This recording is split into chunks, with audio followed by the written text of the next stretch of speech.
Hello friends, it's Jane Sarton bringing you day 4 of my 30-day video challenge. My apologies for being delayed today in getting on live on Facebook. It's just been one of those, the harder you try, the further behind you get kind of days. Do y'all ever have those? Anyway, but I'm here now and I wanted to dig in a little more into the one word that will change your life. So I hope you guys are ready.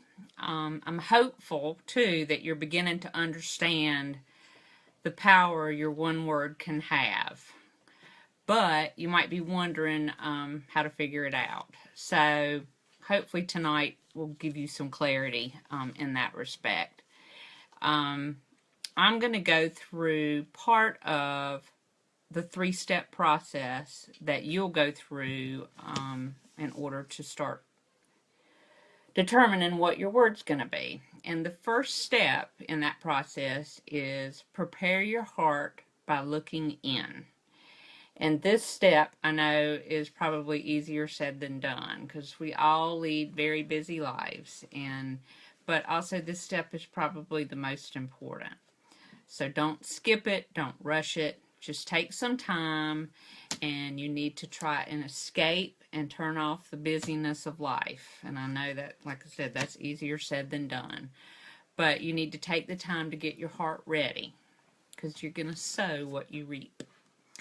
So what you invest in this process, you will receive in return. So always remember that.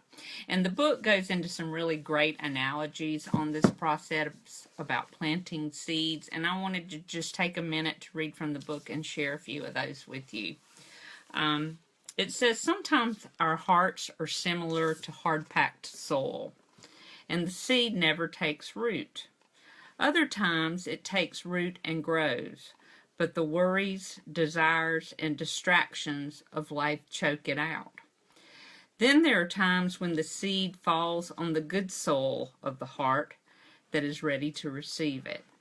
That seed grows and produces a great harvest.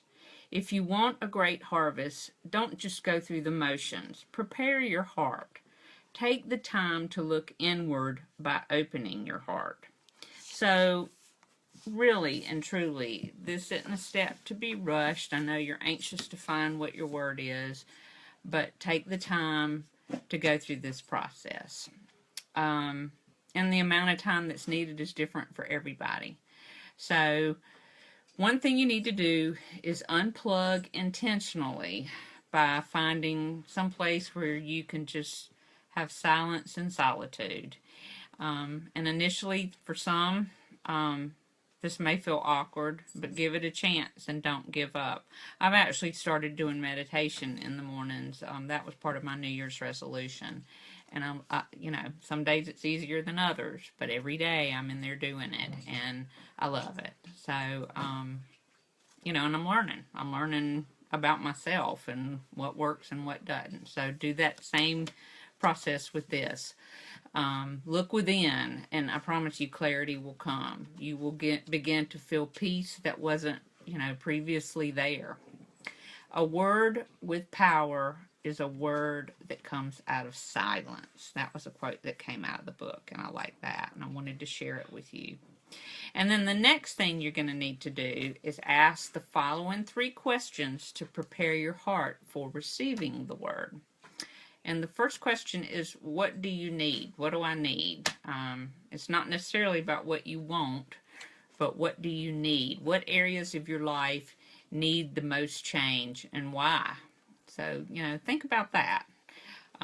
This can really help jumpstart a possible list of words for you. The second question you need to ask is, what's in my way? And you need to look for obstacles and things that are preventing personal growth. What's preventing you from having what you need? So that was question number 2. And lastly, what needs to go? Are you being held hostage possibly by past mistakes or pain or bitterness or lack of forgiveness? Or do the words should have and could have keep you from moving forward. So give all of this some thought and give it some practice, and I suggest taking, as much time as you need with this part. Knowing the why is much more important than knowing the what. What do you need to learn from the past? Where are you now? And where do you want to go from here? So, that's past, present, and future. And try to understand your life story by answering those questions. So I hope everybody got value from this.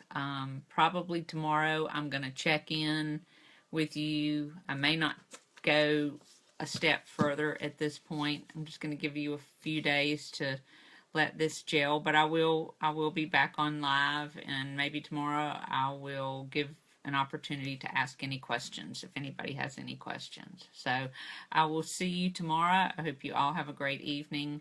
I have restless pups here. Hubby's out of town, so it's me holding the fort down. So again, my apologies for being delayed today, and I'm about ready to go to bed. So anyway, y'all have a good evening. Talk to you soon. Bye.